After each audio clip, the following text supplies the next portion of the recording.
On our 8th anniversary, I found out I was pregnant. That same day, my phone buzzed with an alert from my husband's car tracking app. His car had exploded. My stomach dropped. Tears blurred my vision. No, please God, no. After 8 years of marriage, 4 miscarriages, and countless nights spent crying myself to sleep, I finally had another chance to be a mother. But Adrian wouldn't be a part of it. Our baby would grow up without a father. I refused to accept it. I called Adrian several times. No answer. The tracker showed that his phone was across town, alive. But the app insisted his car had exploded. None of it made sense. I grabbed my keys and drove. Minutes later, I spotted his black Mercedes parked in a deserted lot. It was untouched. No smoke, no damage. Relief flooded through me. The app must have malfunctioned again. It had done that before. Then I paused. Why was he here? Why hadn't he picked up my calls? I stepped out quietly and moved closer. I could see shadows through the dark windows. Then a sound slipped through the half-open window. A woman's moan. A man's low groan. I froze, covering my mouth before I could gasp. My mind screamed at me to turn back, to leave, to pretend I never came here. But my body refused to obey. Through the half-open window, I saw him, Adrian with his shirt open, and his fingers tangled in long dark hair as he kissed a woman's neck. Celeste, my adopted sister. The air left my lungs. My chest caved in, but I didn't make a sound. I pressed myself against the side of the car, hand clamped over my mouth as silent tears ran down my face. Adrian, the man I loved and had been married to for 8 years, and my adopted sister, the same person that Adrian had claimed to despise because of how she had made my life a living hell. Just when I thought the worst had happened, Adrian's phone rang. Fuck, he muttered,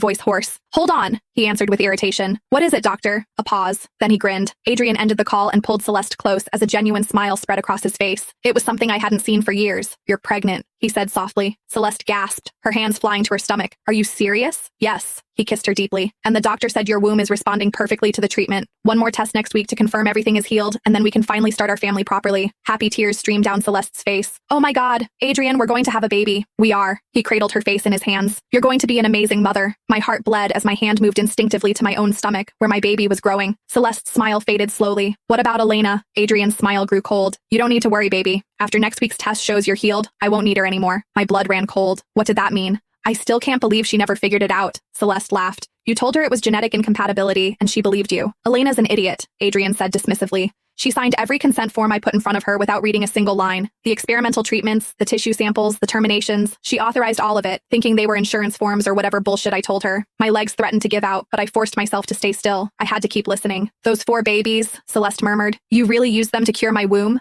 Every single one, Adrian replied without remorse. Different stages of development, different protocols, and it worked. You're cured, and you're carrying my child. Celeste giggled softly. Thanks to Elena's babies. My knees went weak, and I almost dropped to the floor. It became hard to breathe, and my ears rang. My vision blurred, and for a moment I thought I would lose consciousness. My 4 babies hadn't died from miscarriage. They had been murdered by their father, for my sister. All I had to do was slip in some drugs to her meal to induce early labor, Adrian said, almost amused. Then I would tell her that there were complications. She would cry, I would comfort her, and life would go on. My mind flashed